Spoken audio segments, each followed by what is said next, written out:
खबर चंडीगढ़ से। सेक्टर 11 में श्री कुमार मेडिकल स्टोर के कैशियर जानकी दास मर्डर केस के आरोपियों का एनकाउंटर हो गया है। पुलिस सूत्रों के अनुसार बुधवार को जम्मू कश्मीर में गिरफ्तारी के बाद जब इन्हें चंडीगढ़ लाया गया था तब इन्होंने भागने की कोशिश की। पुलिस ने गोलियां मारकर दोनों आरोपियों को दोबारा काबू किया। इसमें दोनों आरोपी घायल हुए हैं। सेक्टर 25 के जंगल के पास ये घटना हुई।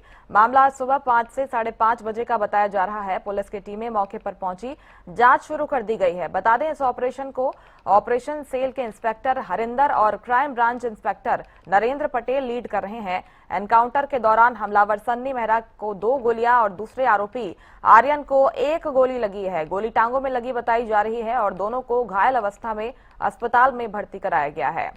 केमिस्ट की दुकान पर फायरिंग का ये पूरा मामला। और जम्मू से पुलिस ने 2 आरोपियों को गिरफ्तार किया है।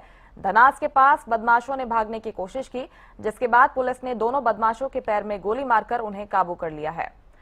प्रदीप शौखन लगातार बने हुए हैं। प्रदीप, बड़ी सफलता मानी जाए क्योंकि जिस तरह से फायरिंग कर दहशत फैलाने की कोशिश इन बदमाशों ने की थी, पुलिस ने एक संदेश भी दे दिया है आरोपियों को गिरफ्तार कर।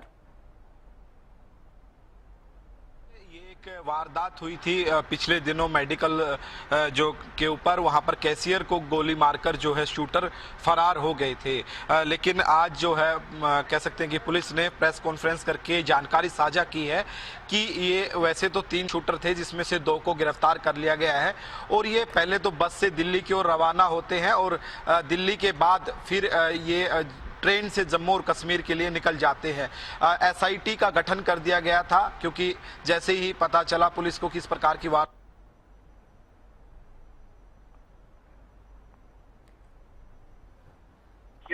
और अलग अलग तरीके से सीसीटीवी फुटेज की बात करें या फिर लोकेशन करने की बात करें, अलग अलग तरीके से बदमाशों तक पहुंचने की कोशिश की तो बदमाशों तक आखिर पहुंच गई। जम्मू कश्मीर से दोनों बदमाशों को गिरफ्तार करके जो है देर रात वहां से कार्रवाई कंप्लीट करवा और जो है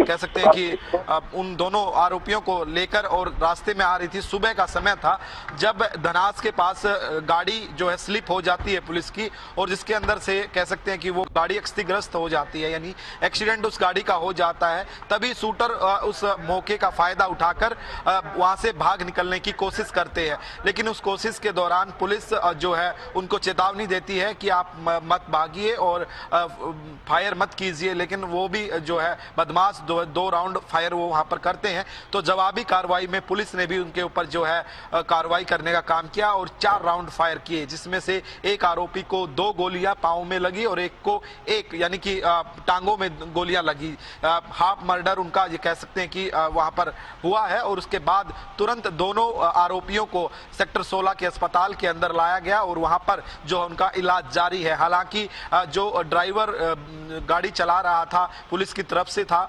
उसको भी जो कह सकते हैं कि चोटें आई हैं, गंभीर चोटें, उसको भी जो है गिरफ्तार कर लिया गया है। और जो कह सकते हैं कि 2 आरोपी गिरफ्तार हो गए हैं, एक आरोपी अभी पकड़ में नहीं आया है। हालांकि पांव में गोली लगने के कारण उनसे पूछताछ जो है वो कंप्लीट पुलिस की नहीं हो पाई है। जब उनसे पूछताछ होगी क्या कुछ निकल कर आएगा ये देखने वाली बात रहेगी। हालांकि एक आरोपी की तलाश अभी बाकी है और उस आरोपी के पीछे पुलिस लगातार लगी हुई है। लेकिन जो हथियार उस समय उन्होंने जो कह सकते हैं कि उस वारदात के अंदर अंजाम देने के लिए प्रयोग किए गए थे, वो हथियार भी अभी तक जो है बरामद नहीं हुए हैं। बताया जा रहा कि वो हथियार जो तीसरे आरोपी हैं उनके पास ही जो मौजूद हैं, जिस कारण वो बरामदगी नहीं हुई है। लेकिन जैसे ही तीसरे आरोपी को पकड़ा जाएगा, कौन कौन से हथियार बरामद होंगे और अब जब उनके पांव के अंदर गोली लगी है यानी कि इसके बाद इलाज के बाद वो क्या कुछ जानकारी देंगे, ये देखने वाली बात रहेगी। जी, पहली कामयाबी तो पुलिस ने हासिल कर ली है, आगे भी बड़े खुलासे हो सकते हैं। प्रदीप, बहुत शुक्रिया आपका तमाम जानकारी के लिए। तो फायरिंग यहां पर की गई थी मेडिकल स्टोर में, जिसके बाद से इन बदमाशों की तलाश की जा रही थी, जिसके बाद अब एनकाउंटर किया गया है। दोनों बदमाशों को काबू कर लिया गया है। एक और आरोपी बताया जा रहा है इसके पीछे, जिसकी तलाश की जा रही है। इसके साथ ही हथियारों की बरामदगी का भी इंतजार है।